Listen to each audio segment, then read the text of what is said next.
Tangke daw to mga guys sa 29er, boss. Ano color ni? Puti. Dinalen. Manila pa. Manila pa kano guys. So, buksan na to. Man, tatakon puti. Man eh. 29er nga, ano, nga tangke. 29er. Puti. Naka-rigid, no? Naka-rigid.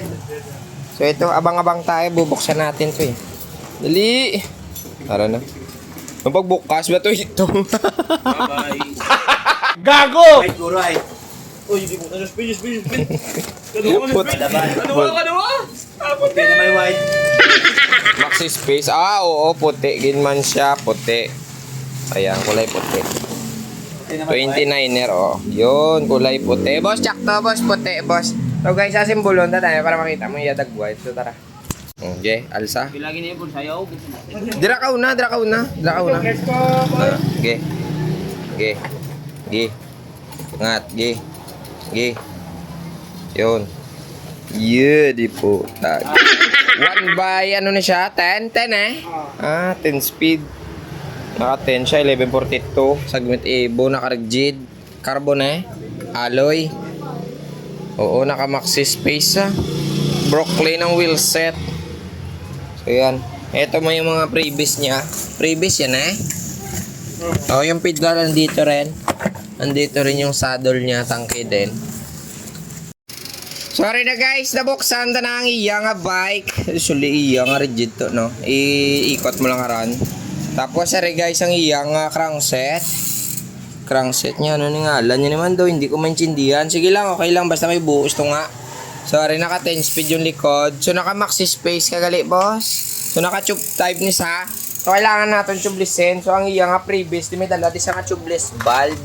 So kulang nyo na lang tubeless tape kagang iya nga Yakult. So tara, buksan na yung wheel set para ma-tubeless Uy, wow. Naka-tubeless, gusto mo. Okay. Good.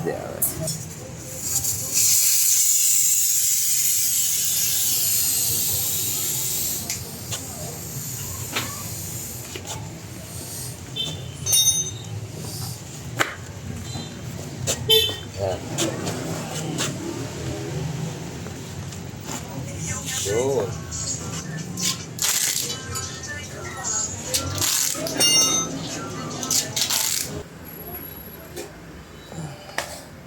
Hindi pa maglapos ito na. So kailangan ganito. Yan. Jobless na. Maxis na pangalan. Ayan. Yakult everyday. Aragay. Kalain. Wow. Harap muna.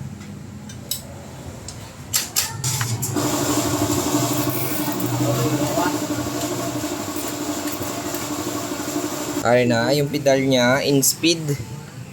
So yan nagamit tayo. Ilang mm? 6mm to. Ang imo pedal nga tools, no?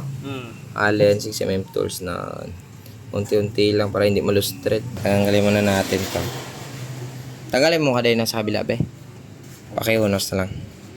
Okay, Ayan na. Tapos ito yung isa. Sige nga. Butong ba? Okay. May harapan dadalog spindle yan, Ang iano lang, butong bracket. Dito na malalaman, Kulang. Butawan ta. Nagbawas tayo ng isang pares pa para straight yun ang iyang trailer, no? Tamang-tama dito sa sukat na iyang 36. So ganyan yung pormahan niya mga guys, sa sukat natin. Ayan, goods na. And then ang susunod na lang natin yung head parts, buksan ta ng taon-ta kundi baliktad ang mga bearing para double check na para silang kagib lang. Double check natin yung head parts para at least aware tayo sa mga baliktad yung bearing o hindi nalagyan ng pagpadanlog. Practice. Isa na lang.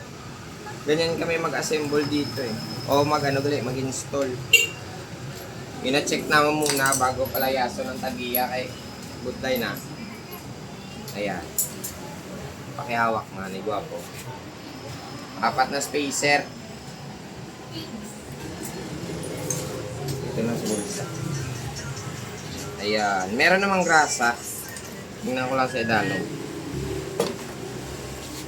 Idalong. Ganon din, meron din. Yung sure ball na.